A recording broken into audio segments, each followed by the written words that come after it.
Alright, welcome back to our next chapter. I've decided to bypass the chapter on installing Windows because of the numerous times that we've installed Windows here in class. So this chapter is on supporting the I/O devices or input-output devices. Now, I've also gone over a great deal of this information in previous lectures, so we might be able to just breeze through a lot of this information as well. I will warn you though that this chapter is like a 70-page or 70-plus page chapter, so what I'm trying to do with this one here is do a little bit more summarization, and then also some of you have commented on the need for a book to go along with these lectures. So being the end of the school year, we don't really have a great deal of money to purchase books until next year, so I've created PDF files for you on a by-chapter basis of what I think we're going to be able to get through before the summer break. You should be able to find these files on the online management system under the files/link section. Now, I believe this chapter starts at like page 329, and I have the PDF files broken down into 10-page files for you. Now, this chapter here will serve as the starting point on becoming an expert on supporting all of the many computer parts and devices that are out there and that are being used to enhance our computer systems. We begin with the basic skills that are common to supporting any device, and that including how to use the device manager and how to select the right port for a new peripheral device. And then we're going to learn how to install an I/O device or input-output device and the adapter cards, and how to support the video subsystems themselves. And then finally, you're going to learn to select and install an optical drive and enough about memory cards that you'll know which type of card to buy for a particular need. Now, the basic principles for supporting an I/O or storage device can be either internal, which is installed inside the computer case, or external, installed outside the computer case, also called a peripheral device. Now, these basic principles apply to supporting both internal and external devices. Every device is controlled by software, and we call this software drivers. Now, when we install a new device, such as a barcode reader or a scanner, you have to install both the device and the device drivers to control that device. Now, these device drivers must be written for that particular operating system that we're using. And also, Windows has what we call embedded devices or device drivers for many of these devices. So for example, if you want to install a video card, Windows can then use its embedded drivers to communicate with the card, but to use all the features that possibly come with the card, you can install the drivers that came bundled with it. Now, when it comes to installing or supporting a device, always try to remember the manufacturer of the device or the card, they know best. It's not always Windows, even though Windows will kick back numerous times saying Windows has installed the best driver for this device and then will allow you to install your device. A trick for you to get past that problem: uninstall the device, and when you do so, select the option to also uninstall the drivers. And then that'll allow you to reinstall your drivers by using the manufacturer's card instead. Okay? Some devices need application software to use the device. So, for example, after you install a scanner and its device drivers, you might also need to install, say, Adobe Photoshop to use that scanner. Now, when we install device drivers, when we install applications, it's imperative that you use an administrator account in Windows. Now, in installing hardware devices under Windows, you need to be logged onto the system with a user account that basically has the highest level of privileges of the system, and that would be an administrator. Now, problems with the device can sometimes be solved by just updating device drivers. See, device manufacturers often release updates to those drivers, and you update the drivers to solve problems with the device or to add new features. Now, you can use Device Manager in Windows to manage devices and their drivers. So let's see how to use Windows 7's Action Center and Windows 7 Vista that comes with Windows 7 Vista, and we'll also look at the Windows XP Device Manager. Now these tools that I just mentioned can help you solve problems with your installed devices, and not just installed devices, but that Action Center can be used to help troubleshoot problems with software that may be installed. I was at a customer's place of business yesterday, and in the Action Center had a little red X there after we were done doing a system restore on the machine. When I moved back into the machine and read the Action Center, it said that the antivirus software wasn't up to date, which meant I had to go back to the server because we managed everything on there. But the Action Center is what alerted me to finding out. I never would have thought to even look just to make sure that the antivirus was up to date after a system rollback. So certain things that the Action Center will help you in troubleshooting. Now, if a problem occurs while Windows 7 is installing, a device, it automatically launches the Action Center. So, for example, if we have an error message window that appears when a USB keyboard and USB printer were first connected to the computer, you can open up the Action Center anytime to see a list of those problems and solutions that maybe Windows had come up with. To open the Action Center, you click Start, you right-click Computer, and then click Properties. Now, then that'll open the Action Center. For example, if you have a problem with a media card reader or something like that. To open a device manager, to work with a device, say perhaps to disable the device or to enable the device, or maybe you just want to update the drivers, or if you want to uninstall a device, you click Start, then right-click Computer, and then select Properties. Now then the system window will appear, and you want to click Device Manager, and then the Device Manager window will open. Or you can enter Device Manager or devmgmt.msc. A lot of people like to open up a run command if they're in XP and do it that way. Now, to find out more information about a device, you can just right-click that device and then select Properties on the shortcut menu. Now, many times a message will pop up reporting the source of the problem and then suggest a solution. Now, you can update drivers or you can roll back drivers. Now, rolling back drivers is like an undo for a driver update. It's really handy.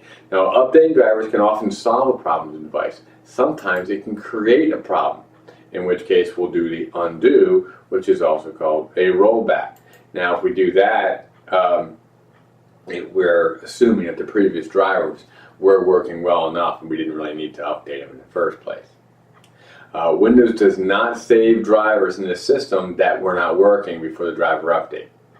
Click the Driver tab in the window, and if you want to, you can click the Search the Internet for Drivers. Now, the Click Search automatically for updated driver software came out with Windows Vista and Windows 7. Okay, by default, XP will only search the Microsoft website for drivers. So if you need drivers for the Windows XP, you're going to download them from the Microsoft or from the manufacturer's website and then direct the Windows operating system to look in that folder where you downloaded them for your upgrade. Also, the drivers could come bundled on a CD for the device. In that case, you click Browse My Computer for driver software, point that to the downloaded files or to the CD. And it's important to note that Windows is looking for something called an INF file. Okay, it's like an information file to identify those drivers. Continue on to follow the directions on the on-screen to complete your installation. Just follow the prompts. Now, if we're going to try to uninstalling and then reinstalling the device, if you're still having a problem, I've noticed that many times it's just a glitch in the software. People will come to you and say, why did that happen? I have no idea why it happened. But all I can tell you is uninstall the device, reinstall the device, let Windows choose the drivers. And I think sometimes like 7 times out of 10, I'm lucky enough to have that work for me, and I'm sure you're going to have the same portion that I am. That's what fixed it. So to uninstall the device, click Uninstall in the Driver tab. You can also right-click the device and then click Uninstall in the shortcut menu. Reboot and then reinstall the device. Looking for problems during the installation that point to a source of the problem.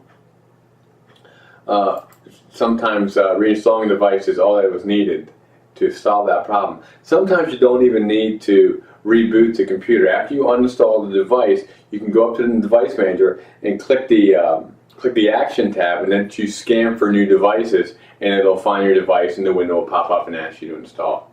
If Windows is not able to locate new drivers for a device, you locate and download the latest driver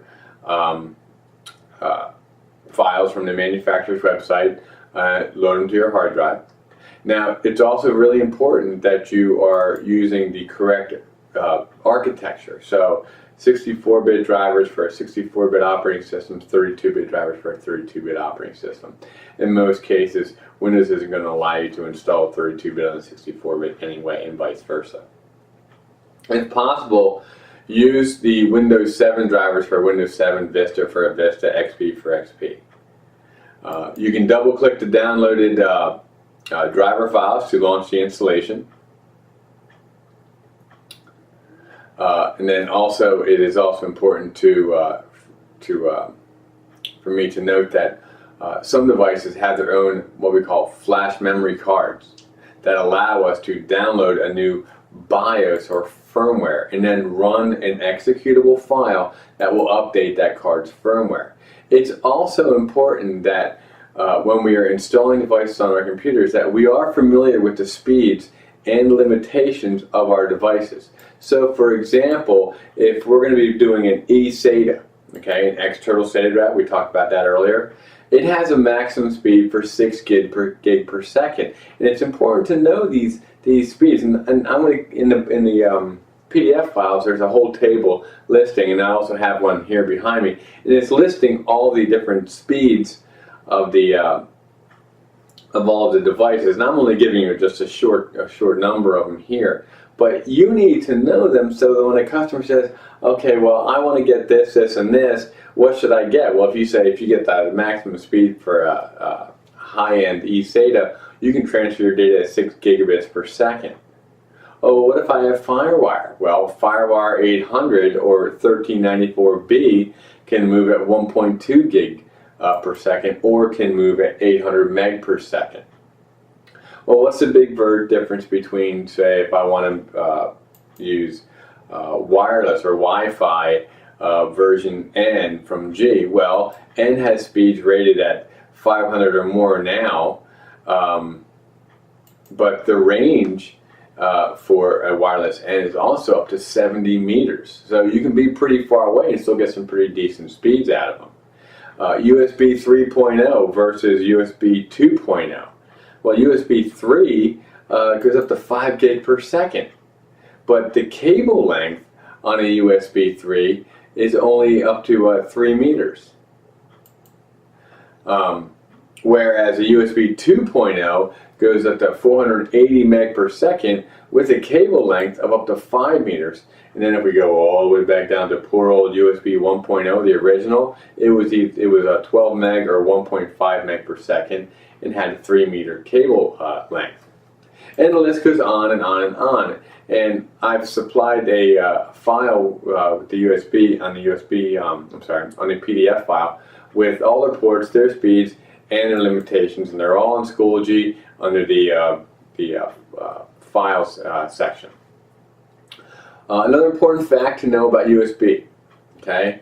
1, you can have as many as 127 USB devices, and they can be daisy chained together using cables. Now, typically when we're doing these daisy chains, you have to remember USB supplies electricity. So in many cases, say on our USB hubs, it's important that we also plug them into an external source, so that the devices that we're using can get their electricity.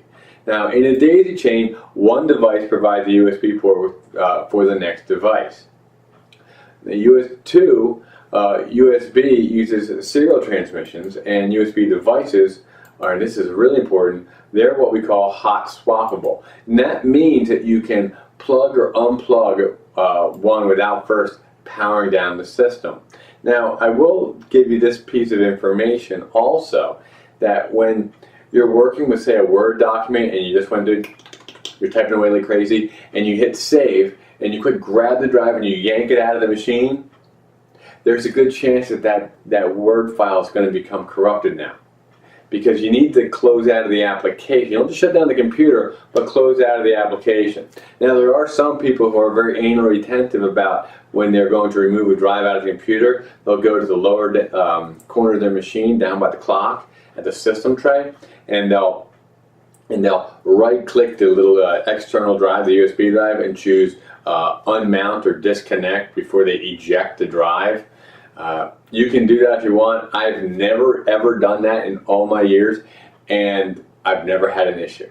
Okay. I've also never had an issue with having a corrupt Word file or another file like that, but I've seen people do it, and that's the only logic that I can come up with. So I've always used their mistakes in my practice as closing down those documents before I yank that USB drive out of there. The third thing, okay, a USB cable has 4 wires. 2 are for power and 2 are for communication. The 2 power wires, one is hot and the other is ground. Now, this allows the host controller to provide power to the devices, like I mentioned just a moment ago. And then we have all the newfangled connectors that we have to know about. For example, micro B connector, 5 pins and has a smaller height than a mini B connector, and it's used on digital cameras, cell phones, and other small electronic devices. We have the micro A connector, which has 5 pins, smaller than the mini B connector, and is used on digital cameras and cell phones and other small electronic devices as well. Then we get into the 3.0 devices. Now, the USB 3.0 B male connector is used by what we call super speed USB 3.0 devices like printers or scanners. Now, devices that have this connection can also use a regular B male connectors. But this USB 3.0 B male connector will not fit the connection of a USB 1.1 or 2.0 device. Now, the USB 3.0 A male and B male connectors and their ports, how do we differentiate them? How do we know what we've got? They are blue. And this USB 3.0 male connector is used by super speed 3.0 devices such as printers and scanners. Okay. One second. Okay, so as long as we all remember that it's important to remember that USB 3.0 is going to be blue. All right. Then we have to deal with something called Firewire, which is also known as the IEEE 1394. And then when you read it, it'll be IEEE 1394.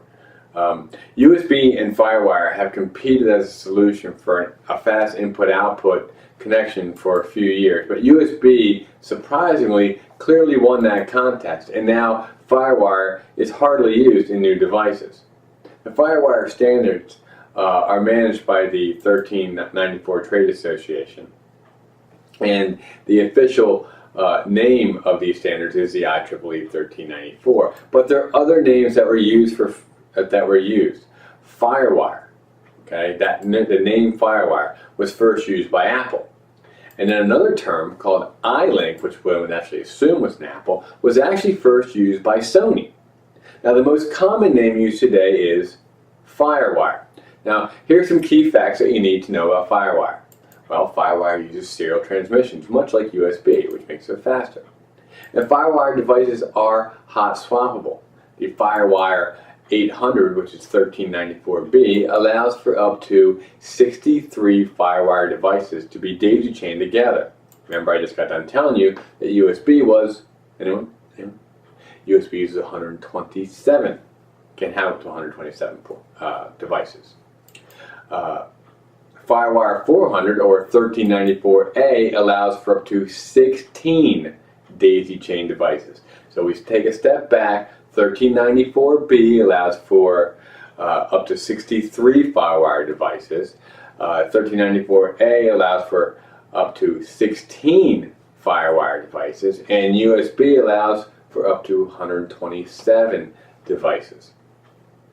Now, the Firewire 400 supports 2 types of connectors. A 4-pin connector that does not provide voltage to a device, and a 6-pin connector that does. And I have a picture of one behind me, and it shows a cable that plugs into a 6-pin Firewire port to provide a 4-pin connector for a Firewire device. Now, Firewire 800 or 1394B uses a 9-pin rectangular connector.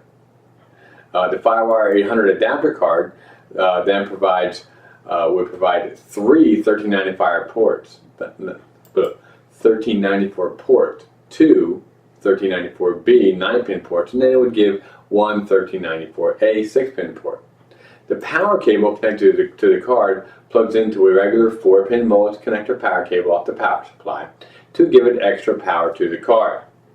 Now here's something that I didn't know until I had read this chapter, that the latest 1394 standard, which is 1394C, allows for Firewire 800 to use a standard network port and a standard network cable, like an Ethernet cable. Okay. Now, infrared connections, also commonly called IR, is an outdated technology that has been, for the most part, replaced by Bluetooth to connected devices. Now, the main reason is because infrared requires an unobstructed line of sight between the transmitter and the receiver. Now, the infrared used to be really cool. We used to use them for our PDAs. Okay, now this isn't like high school. This isn't the public display of affection. What I'm talking about here is your personal digital assistant. And they had like a little infrared port right in the front of them, and we would set our PDA down in front of our laptops, and then the two would then have a communication automatically and just sync up the data between the laptop and the PDA so that we could then be mobile. This is before the days of smartphones, and I know a lot of you are sitting back saying there was time before smartphones. Yes, this was actually when like your flip phone was gigantic. So the PDA was a pretty cool thing back then.